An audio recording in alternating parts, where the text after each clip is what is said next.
O Club Waterpolo Pontevedra celebra o seu 20º aniversario da mellor maneira posible, traendo a Galicia o Campeonato de España Juvenil de segunda categoría, un evento que se celebrará todo domingo na Escola Naval Militar de Marín, e no que participan 10 clubs de 8 comunidades autónomas. Creo que fai moitos anos se organizou un Campeonato de España de waterpolo en Ferrol, pero xa moitos anos que deben ser 20 ou 30 anos. E desde aquela nunca máis o waterpolo galego tuvera a posibilidade de ser sede dun Campeonato de España. Entonces, nós este ano, con motivo do 20 aniversario do clube, desde principios de temporada, tiñamos metido na cabeza de, si podemos, vamos a intentar organizar un Campeonato de España. O club pontevedrés está en un bo estado de forma, está convencido de que xogar na casa axudaralle a chegar o máis alto posible nesta competición.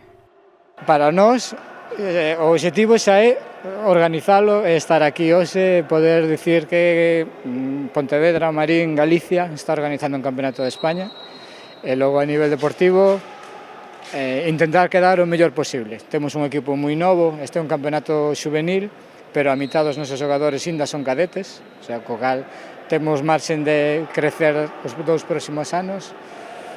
En canto a resultados, o mellor posible. Se conseguimos quedarse entre os 2 primeiros e ao final do campeonato estar entre os 4 mellores, pois xa sería un éxito rotundo.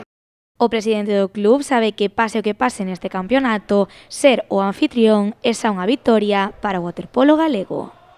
Para nós como club, en xeral para o waterpolo galego, sí que pode ser un punto de inflexión para darlle aí un salto máis de calidad.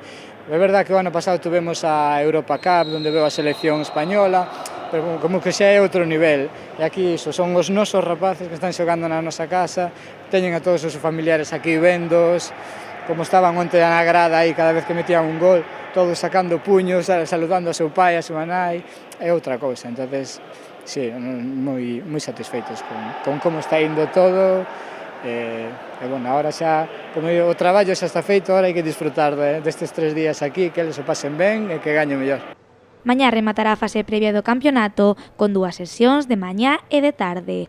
O domingo celebraránse os partidos definitivos para decidir os postos finais e coñecer o gañador. O vencedor conseguirá un pase directo ao Campeonato de España Juvenil de primeira categoría.